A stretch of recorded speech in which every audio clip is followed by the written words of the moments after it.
Hi everyone. I'm coming to you from a different room today. Unfortunately, the conservatory that I normally film in, there's some noise going on outside, so it makes it a bit impossible for it to sound right. So I've had to move rooms, and in fact, you're in my bathroom today, so I do apologise. But I wanted to put out a video just before the weekend, just as something to give you time to think about over the weekend and before our Facebook Live. In fact, it was yesterday that somebody sent me a message and they said, what did I think was the number one key thing that made me succeed in this time, as opposed to, you know, maybe any other diets or any other times in the past. And you know what, that got me really thinking, because I was thinking, right, so is it one of the rules? Is it that suits me? Is it the hypnosis? You know, what is it? But in fact, it's a combination of all of those, but the most important is the fact that this time I kept on going.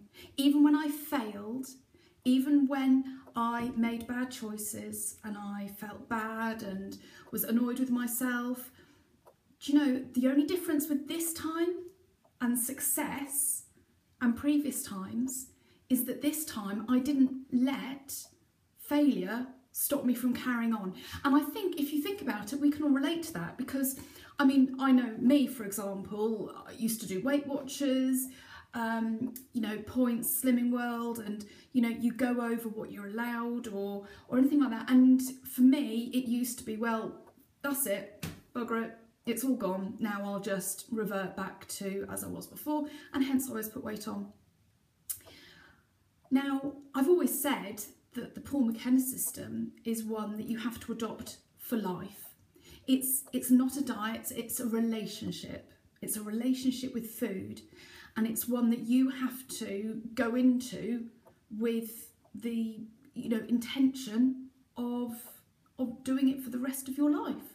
It's almost like a marriage where, you know, you have good days, you have bad, but you don't let a bad day or one bad day mean the end of a beautiful relationship. You carry on.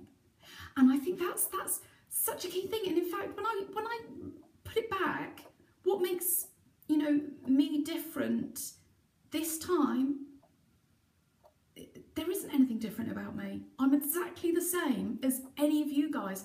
I've got exactly the same cravings, downfalls. You know, I'm a weak person in terms of, you know, willpower, and I shy away from difficult things often. You know, I'm actually no different. The only difference is that I kept on going. And that's what you need to do. So what I don't want you to do is set yourself these enormous expectations that you then give yourself something to fail against. What I want you to do is actually just go into this and take it day by day, and every day try and follow the rules. And if you have a day that it's not so good, it doesn't matter. Just carry on. As long as you don't have a bad day and go, oh, well, that's it, you'll be fine. And it will work for you. That's the key thing.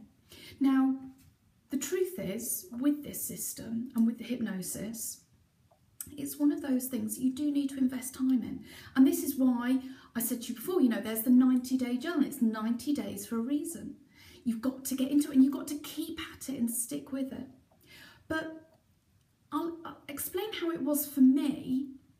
To start with, when I first started, I did have a lot of enthusiasm, so a lot of drive to want to make it work, but it was still hard. You know, I was a size 30, I had a lot of bad habits, but, I mean, I kept going, but it was difficult to start with, and my conscious brain had to work a lot harder at the beginning before my unconscious brain started to sort of like come into having a much more influential part of my everyday thinking. So to start with, what I would say is that you might have more bad days than good, but keep going. You will get to a point where you have as many good days as bad. Keep going. And then you will get to the stage where you have more good days than bad, until you get to the point that actually you don't have any bad days, or so few that they come and go and you don't even think about it. The key thing is you've got to give it time. Don't give in. Don't berate yourself. Imagine yourself in that future slim body. We've talked about visualisation before. Visualise yourself. Now, on top of visualising yourself, I want you to go and talk to yourself. Go and talk to your future slim body and say to yourself, wouldn't you want me to keep going? Because I know that your future slim self wants you to keep going. I know I did. I mean, I am so grateful that I didn't give up before, because it's only now that I've got to experience actually happiness that I didn't really realise I was lacking, and confidence that I didn't realise I was lacking, and health and loads of other little bits, you know, like I said to you before, not asking for an extension belt and things like that. So I now am grateful to my previous self for persevering, and you will have your future self be grateful for you now persevering. So as we enter the weekend, have a great weekend. Eat when you're hungry, eat what you want to eat, what your body wants to eat. Eat slowly, do the MasterChef thing. How I would love to know if anybody's tried it. I've had a couple of people that have said they love it, so I'd love to imagine all these people over the world just suddenly pretending they're MasterChef judges. It would be hilarious. And then of course finally stop when you're full. So enjoy your weekend. I'll see you on Sunday for the Facebook Live. Get your questions ready. And if you don't think you're going to be able to make it, just send me your questions either in the event or on the comments on this. And yeah, I will see you then. I hope you have a great weekend. Speak to you soon. Bye-bye.